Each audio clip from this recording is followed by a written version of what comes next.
Hi, I'm Jennifer Branch. Today I'm painting a classic Venice scene, a gorgeous wooden boat taxi. Let's paint.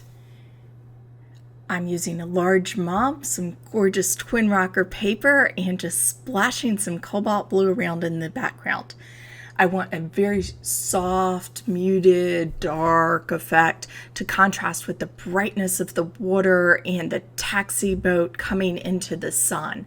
It's just a gorgeous day, sunlit, but the deep alley waterways, canals they're very dull. So I'm using cobalt blue, cobalt violet.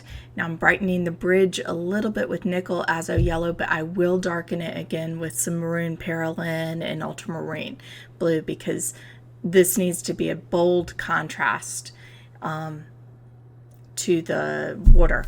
And the water and the taxi are the star of this. So right now is the backdrop. Maroon perylene, it's a dark, dull, deep red, so perfect to go with the cobalts. And I'm just letting it really flow because I really don't want too much contrast. I don't want too much interest in the background. It really is the backdrop for this painting. It's always important that you know where your focus is, where your backdrop is. I've let it dry for a few minutes and now I get to start on the water.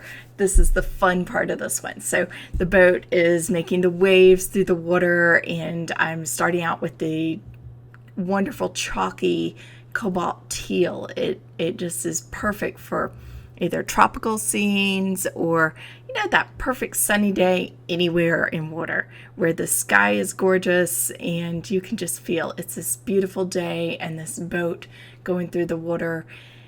Now, I have used some wax to resist a little bit of the waves. There's the foam on the waves that the boat's making, and you can see some of this is resist and some of it I'm using a mop, and mops help with this painting this type strokes. So I'm keeping the water really choppy and I'm still just using cobalt teal. This doesn't look like a limited palette painting, but as you know, I tend to pick a couple theme colors for each pigments for each painting, and this one's all about the cobalts. So I want those choppy strokes. I want a lot of white in between them. I'm going to paint as nickel azo yellow and some more cobalt teal and ultramarine blue and deepen shadows and do all that. But right now I want it to feel like the boat is moving through the water and there's all this excitement, and I want the hit and miss and the foam on the water, and you can just feel the waves bouncing off the narrow canal walls. So the contrast with the boat, I need that shadow under the bridge to be very dark, and I'm also going to need the background to be dull. But tell me where I am, because if I don't know where I am, then half the excitement is gone, because this is a boat ride in Venice, and I added 2 people on the taxi because, romance, and this is a romantic, exciting experience, and I'm wanting to do a romantic, exciting experience and be able to hang it on your wall and remember a moment, because we do have moments that are special like that, and that special energy is capturing that special energy is what painting is all about.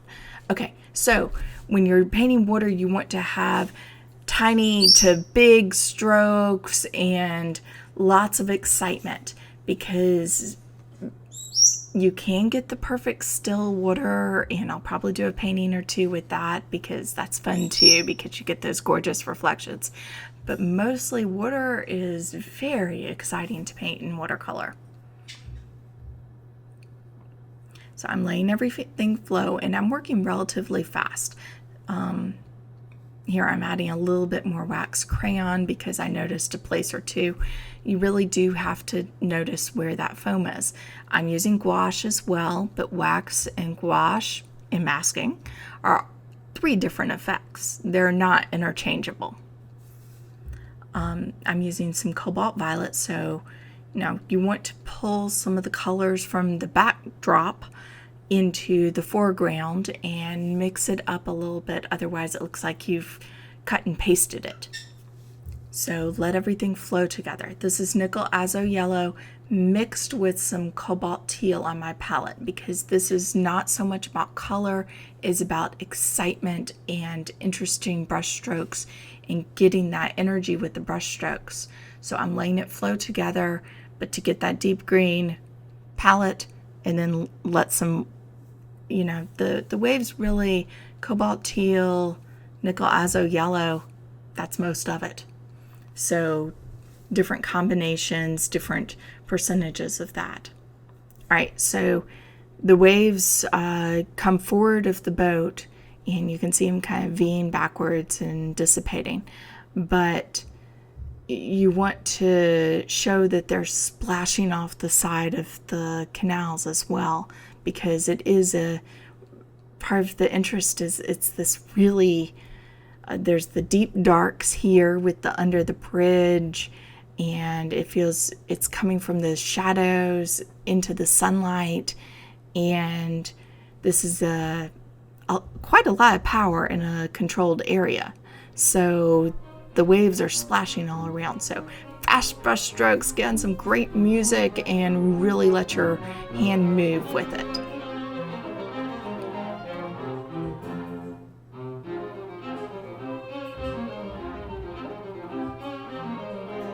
Now it still hasn't dried. I'm just noticed ultramarine blue. Put it on heavy. Don't sludge it on, but put it on fairly heavy, because it dries a lot lighter. And same with pretty much every color that you use. I'm going to want the nice shadow from the bridge. And that's going to need a couple layers. There's a little less detail in it than in the crisp sunlight where you get the deep shadows from the waves, but it's a big blurred amorphous blob that's a perfect backdrop for my boat.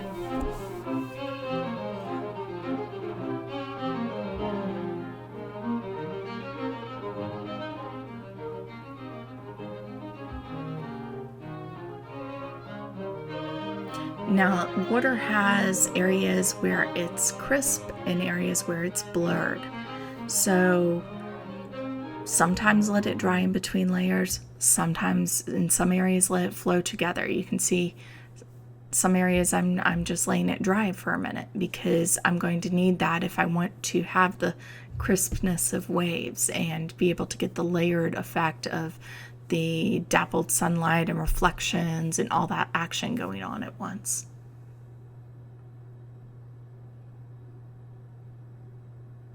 And think about the strokes. You should know what it's going to look like before you put it on there. And then you let it do its own thing. So the water, we're still dealing with ultramarine blue, nickel azo yellow, cobalt teal, and that's it. Very limited. It doesn't take much.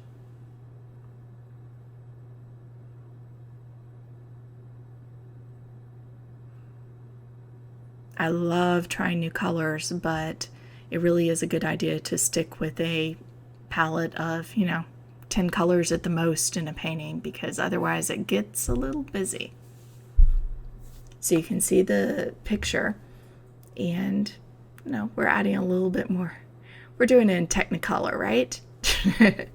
That's what painting is. It's about capturing a moment, and my moment where I stood on the bridge and looked down at that gorgeous taxi.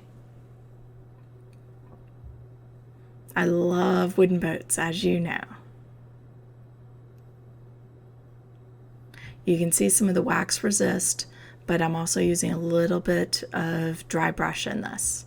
Now I'm going to have a deep shadow under the boat, but it still has the waves in it. So, paint it all at once, and then you can go over it with the shadow. That really, to me, most shadows, that's the easiest way to do it, is to paint what's underneath and then blur it with the shadow. But like anything in painting, it depends on what it is, on the exact thing that you're painting. All right, so I didn't have quite enough detail in the background. You really couldn't tell exactly where it was.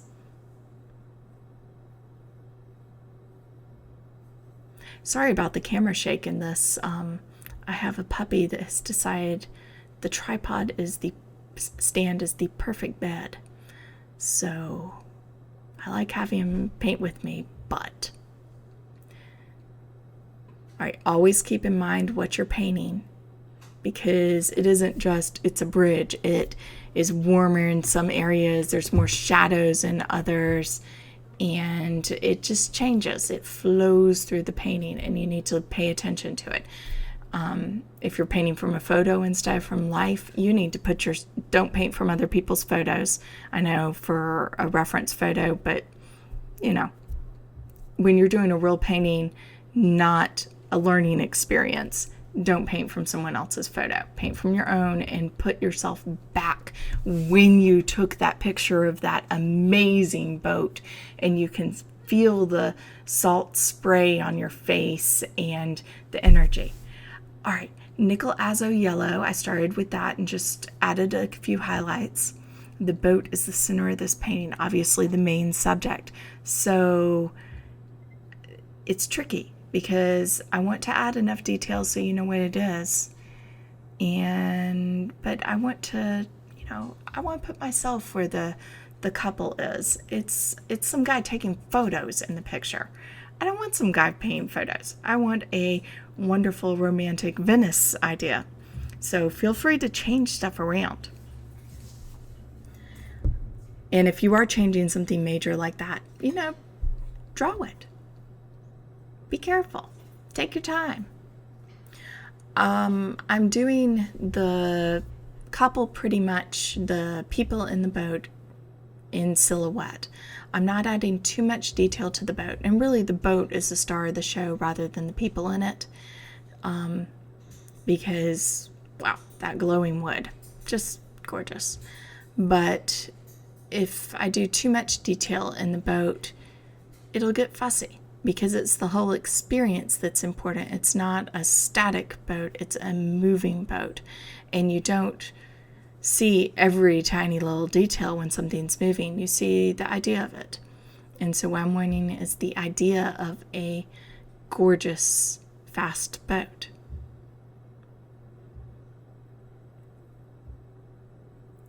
Some cobalt violet.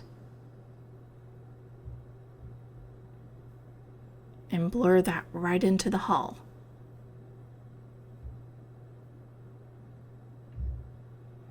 Now this gets a little tricky because the shadow and the hull blur into each other in the photo. And you want to be able to pull out a few highlights, but let most of it blur. So keep that in mind as you're painting it. Always remember where that bead of water is. Keep in mind where you're going with it, because it can really make a mess. Like the one on the left that I'm sure is bothering some people, I want that there. There's some deep shadow. Don't worry about it. Where the boat is, I need to know exactly where that is. That line is important. So first what I'm doing is I'm painting the deep dark shadow, and then I'm adding both some more shadows and pulling out some highlights from there. When you're using a more expensive paper like Twin Rocker, or even a high quality Arches or something like that where it's the 140 pound, then you can pull things out.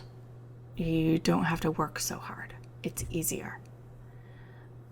And a major technique I like is to paint things too dark and then pull out the highlights. All right, I'm just bleeding in some cobalt violet into the figures and some of the darker places on the boat, but I'm still just wanting a silhouette. It's not exactly silhouetted against the sun, but it's close enough because I have the dark bridge, and there's quite a few darks in there.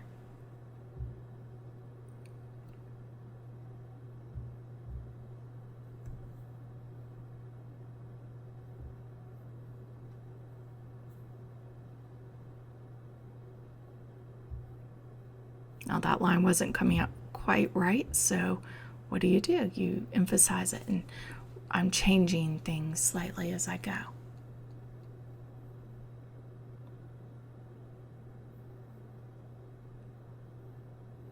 I want the direction of the waves, and I need that shadow. That shadow defines that boat.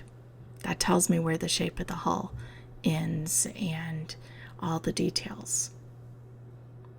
I may add a few later with gouache, but I need that shadow. That's a lot more valuable for defining the boat than any little dinky details I could put on it. All right, I want some more action in here and a few darks. It's gotten a little light towards the edge of the bridge there, and I need some more. Oh, there's some splashing against the walls. I want some action in here. So define a few more of the edges in the buildings. And just think, this is the sort of thing that, you're standing with the camera and you can focus on the boat. But maybe when the boat's gone, you paint another painting of the exact same view of the buildings, which are absolutely stunning as well. It really just depends. You need to know what your focus is, know what the feel of the painting is, and go for it, because that's what's going to do it. Now see how dulling down that contrast right there? That makes a big difference. That refocuses, and you feel, hey, there's some waves back there, that's blurred a little, and it refocuses my interest on the boat and the waves kind of in the middle. Still using the same couple colors. I added some burnt sienna because, absolutely the color of that boat, that and the nickel azo, perfect. But, I'm still sticking with the ultramarine for the darks. I don't want too much of the burnt sienna anywhere but the boat. I put a couple dashes so it doesn't look cut out, but it doesn't need too much because burnt sienna is a very dulling color.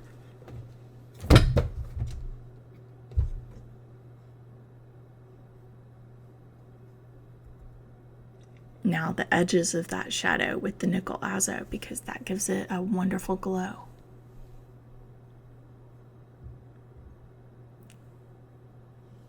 Don't be scared to use a little dry brush and just, play with your brush. You've got that music going.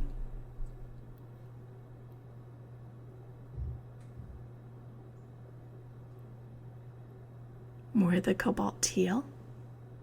And remember, these colors have a different effect when you're doing them underneath versus on top. It changes.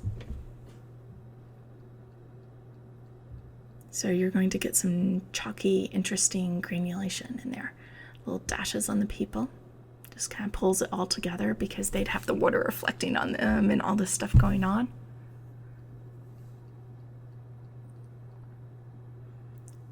Couple little details. Not too much. Redefine that hull. Now I've darkened the background a lot, and I'm adding some, it was a little too pastel-y, and I'm adding some gouache.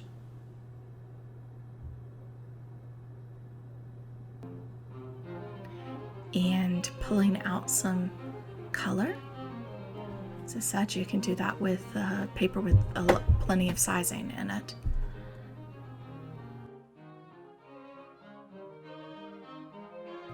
And here's the finished painting.